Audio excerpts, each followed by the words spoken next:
The elderly often say that if someone knocks 3 or 4 times on your door in the middle of the night and knocks 4 times, then you must never open the door out of curiosity to check. Because those knocking at your door might not be human. The bizarre nature of the story I'm about to tell may shatter many people's perceptions, so gather your most timid and easily frightened friends and watch together, dear ones. Park Kwok-chung is an obscure cartoonist who makes a living by drawing horror comics. He rented a small 50-square-meter apartment in Chanli County, sleeping during the day and drawing comics at night. Because his work requires quiet to inspire creativity, but recently someone in the neighborhood has passed away and there's been constant noise during the day. According to tradition, after a person dies, they are not immediately cremated or buried, but placed in a spirit house for 3 days to allow relatives from afar to see the deceased once more. Thus, it has been quite noisy.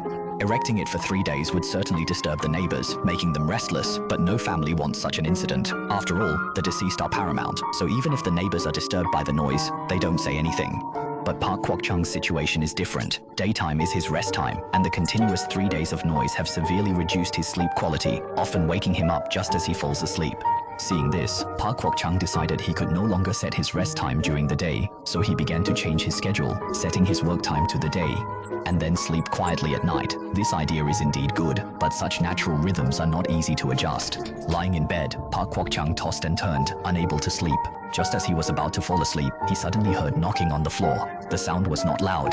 It sounded just like bones hitting the floor. After the machine noise, a rough sound echoed on the floor. "Come out, don't hide.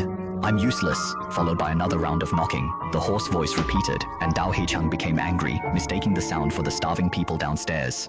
He stood up and stomped the floor a few times fiercely. If it were before, Dao Hei-chung wouldn't lose his temper so badly, but after several nights of poor sleep, he had become unusually irritable. But he didn't expect there was some benefit to being irritable. Just after he shouted this line, the knocking stopped abruptly. The room returned to silence, and as the noise ceased, he went back to the window. He thought he wouldn't be disturbed again, but he was wrong once more. After a while, knocking came again from the living room. Dao Hei-chung could tell the knocking was the same as before, and the hoarse voice was also the same, just a bit quieter. Upon hearing this, Dao Hei-chung was utterly enraged. He didn't even put on his slippers and rushed out of the bedroom. Just as he expected, the sound was coming from his front door. Dao Hei-chung really wanted to open the door, to curse that annoying guy behind the door, but just as he grabbed the handle, he stopped. He was indeed a bit too irritable just now, but when he calmed down, he realized it was already past 2 a.m. Who would play such a prank at this time? If anyone did, it must be a madman, and he didn't want to get involved with a madman. His momentary rationality made him abandon the idea of opening the door. However, he was still very curious about who the person behind the door was, so he looked through the peephole, and the next scene left Dao Hei-chung completely shocked. Through the peephole, he saw no one behind the door. Park Kwok-chung took a sharp breath and stepped back a few paces. But the sounds outside the door kept shouting non-stop, over and over again like a tape recorder. Park Kwok-chung's first reaction was that he was encountering a ghost, but after all, he was at least someone who drew horror comics. Facing the situation, he maintained composure, remembering his grandmother's advice. When confronting evil, never panic or lose focus, as one holds positive energy.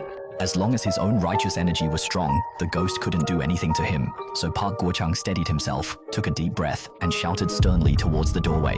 This shout indeed intimidated that thing in full force. The sounds outside the door gradually subsided. Park Kwok-chung approached the doorway and heard faint footsteps. The footsteps became softer and seemed to be leaving the doorway. Park Kwok-chung's nervousness persisted. Daji didn't even dare to breathe. He thought everything would soon be over. However, that hoarse voice sounded again, and the thing outside the door actually knew his name, then said, "Since there are still 2 days left." "Then I'll come back then," it said, followed by the sound of footsteps leaving. The thing finally disappeared behind the door. Park Kwok-chung relaxed a bit, but he still didn't dare to open the door to check, and didn't close his eyes the whole evening. Until early the next morning, when day had already dawned, he dared to open the door. The corridor was bustling. They were all rushing to go to work or to school. Seeing this, Park Kwok-chung was no longer so nervous, although he hadn't slept well all night because of it. However, strangely, he was in great spirits today, even painting faster than usual. Additionally, he was able to fall asleep lying in bed at night, as if his biological clock had already reversed. That night, Piao Kwok-chung felt exceptionally tired. As soon as he lay down on the bed, he fell asleep. He slept for a very long time and felt extremely comfortable. However, a familiar knocking sound shattered all of this, waking Piao Kwok-chung. But he wasn't scared. On the contrary, he was very angry because he had slept so comfortably.